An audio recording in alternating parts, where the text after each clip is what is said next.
আসসালামু আলাইকুম, শুভ সকাল। সবাইকে স্বাগত জানাচ্ছি আমার দেশ লিড নিউজে। সঙ্গে আছি আমি মাহবুবুর রহমান ইমন। আমাদের আজকের লিড নিউজের শিরোনাম, এবার মর্মান্তিক ঈদ যাত্রা। লিড নিউজটি লিখেছেন মাহফুজ সাদি। চলুন দর্শক, আজকের লিড নিউজটির বিস্তারিত জেনে নেওয়া যাক। ঈদ মানেই আনন্দ। প্রিয়জনদের সঙ্গে এই আনন্দ ভাগাভাগি করতে বাড়ি ফেরেন প্রায় ১.৫ কোটি মানুষ। এখন চলছে কর্মস্থলে ফেরার পালা। কিন্তু এবারের ঈদ যাত্রা হয়েছে মর্মান্তিক।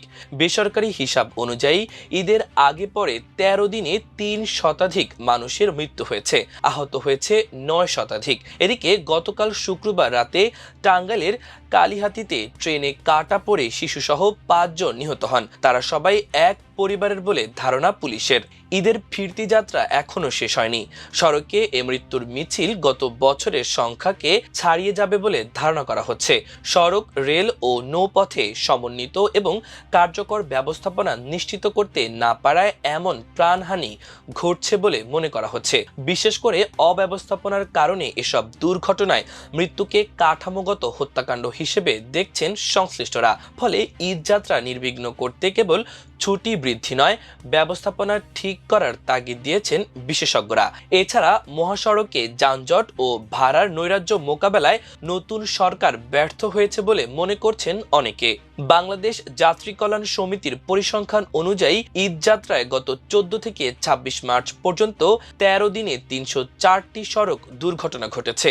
এতে ৩০৯ জন নিহত এবং ৯০২ জন আহত হন। আর রোড সেফটি ফাউন্ডেশনের তথ্য বলছে, গত ১৭ থেকে ২৬ মার্চ রাত ৮টা পর্যন্ত সারা দেশে দুর্ঘটনা ঘটেছে ৩৪২টি। এতে নিহত হয়েছেন ২৭৯ জন আর ২,০০০-এর বেশি আহত হয়েছেন। উভয় সংগঠন বলছে, এবারের ঈদ যাত্রায় দুর্ঘটনা হতাহতের সংখ্যা ঊর্ধ্বমুখী, যা ফিরতি যাত্রা শেষ হলে গত বছরের সংখ্যাকে ছাড়িয়ে যাবে। রোড সেফটির হিসাবে ঈদ যাত্রায় ২০২২ সালে ৪৪৩ জন, ২০২৩ সালে ৩২৮ জন, ২০২৪ সালে ৪৩৭ জন এবং ২০২৫ সালে ৩২২ জন নিহত হয়েছেন। যাত্রী কল্যাণ সমিতির তথ্য মতে, ঈদ যাত্রায় ২০২২ সালে ৪৪৩ জন, ২০২৩ সালে ৩২৮ জন, ২০২৪ সালে ৪৩৮ জন, ২০২৫ সালে ১৫ দিনে ৩৫২ জন নিহত হন।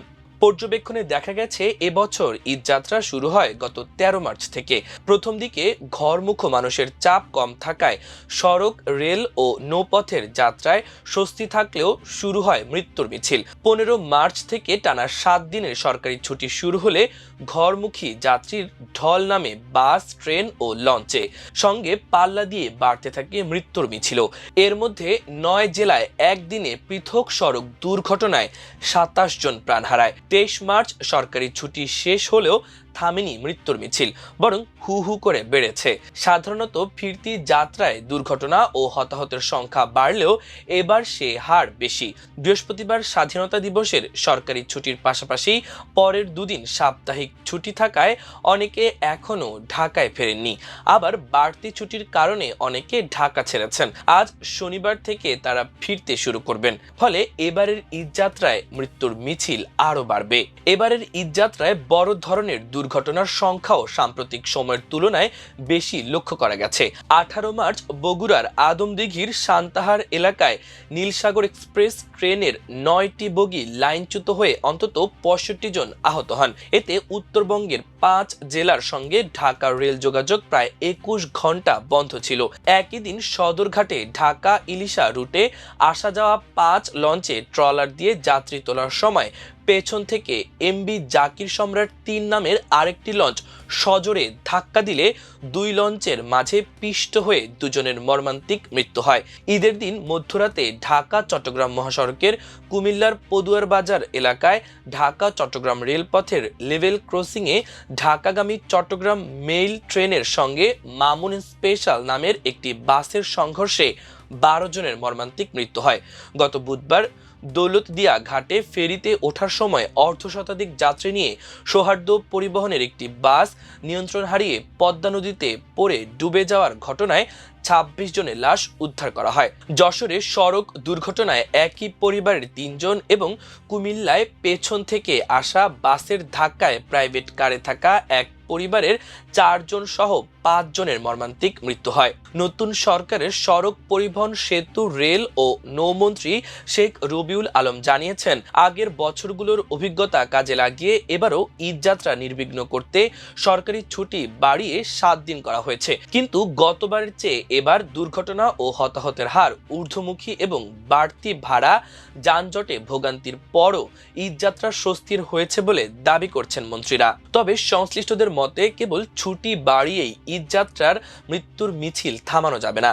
সমন্বিত ও কার্যকর ব্যবস্থাপনা নিশ্চিত করতে হবে, কেননা রাজধানী কেন্দ্রিক বিনিয়োগ ও কর্মসংস্থান সৃষ্টি ও যানবাহনের অব্যবস্থাপনায় ঈদের সময় মহাসড়কে মৃত্যুর মিছিল দেখা যায়। এ সময় প্রায় 1.5 কোটি মানুষ ঘরমুখ হওয়ায় যানবাহনের অতিরিক্ত চাপ সৃষ্টি হয়। কিন্তু যানবাহনের সংখ্যা না বাড়ায় দূরপাল্লার বাহনের অতিরিক্ত ট্রিপ দেওয়া, বেপরোয়া গতি, ফিটনেসবিহীন গাড়ি চলাচল, ট্রাফিক নিয়ন্ত্রণের দুর্বলতা, ঈদযাত্রায় সব ধরনের গণপরিবহনে সমন্বয়ের অভাব, সড়ক, রেল, নৌপথে কার্যকর মনিটরিংয়ের অপ্রতুল্যতা ডেকে আনছে এমন মর্মান্তিক মৃত্যু।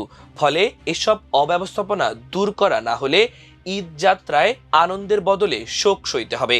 বাংলাদেশ প্রকৌশল বিশ্ববিদ্যালয়ের পুরকৌশল বিভাগের অধ্যাপক এবং দুর্ঘটনা গবেষণা ইনস্টিটিউটের সাবেক পরিচালক ডক্টর হাদিউজ্জামান আমার দেশকে বলেন, গত 54 বছরের সরকারগুলোর ভুল নীতির জন্য ঈদযাত্রায় এই মর্মান্তিক মৃত্যুর মিছিল।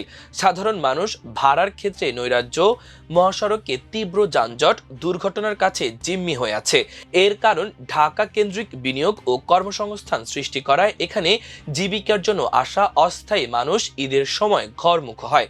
1 থেকে 1.5 কোটি মানুষ অল্প সময়ে ঘরমুখ হওয়ায় গণপরিবহন সংকট তৈরি হয়। এই সুযোগে পরিবহন মালিক শ্রমিকরা বাড়তি টাকা আদায় করে। মানুষ বাধ্য হয়ে মোটরসাইকেল, খোলা ট্রাকের ছাদে, ট্রেন, লঞ্চের ছাদ সহ নানা যানবাহনে ঝুঁকি নিয়ে যাত্রা করে। এছাড়া অতিরিক্ত ট্রিপ দেওয়া, ফিটনেসবিহীন যানবাহন চালানো সহ নানা কারণ রয়েছে। ফলে সংকটগুলো ধীরে ধীরে আরো বাড়ছে, দুর্ঘটনা আরো বাড়তেই থাকবে, এটাই স্বাভাবিক। এ বিষয়ে ইনস্টিটিউট অব প্ল্যানিং অ্যান্ড ডেভেলপমেন্টের আইপিডি নির্বাহী পরিচালক এবং যোগাযোগ বিশেষজ্ঞ অধ্যাপক ডক্টর আদিল মোহাম্মদ খান আমার দেশকে বলেন, এবার বাস, ট্রেন ও লঞ্চে দুর্ঘটনা এবং ভোগান্তি অনেক বেড়েছে, যা গত বছরের তুলনায় বেশ খারাপ। এবার বিপুল সংখ্যক মানুষের চাপ হালকা করতে ছুটি বাড়ানো হলেও দুর্ঘটনা কমানো যায়নি। এতে প্রমাণিত হয় পুরো সিস্টেমকে ঠিক না করা হলে এই মর্মান্তিক মৃত্যু এড়ানো যাবে না।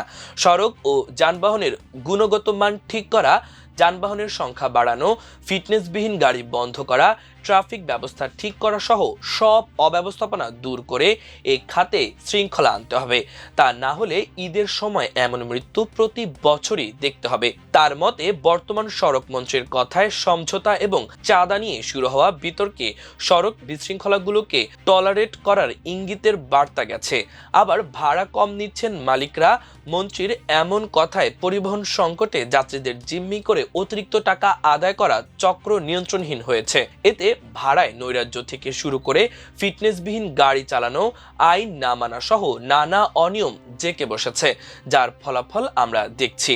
ডক্টর আদিল মোহাম্মদ খান ও ডক্টর হাদিউজ্জামান বলেছেন, সব মিলিয়ে সড়ক দুর্ঘটনায় মৃত্যুকে কাঠামোগত হত্যাকাণ্ড বলা যায়, কারণ প্রতিটি লেয়ারে চরমভাবে বিশৃঙ্খলা ও অব্যবস্থাপনা রয়েছে। এবারের ঈদযাত্রায় ঘটা বড় দুর্ঘটনাগুলো বিশ্লেষণ করলে বিষয়টি একেবারেই পরিষ্কার হয়ে যাবে।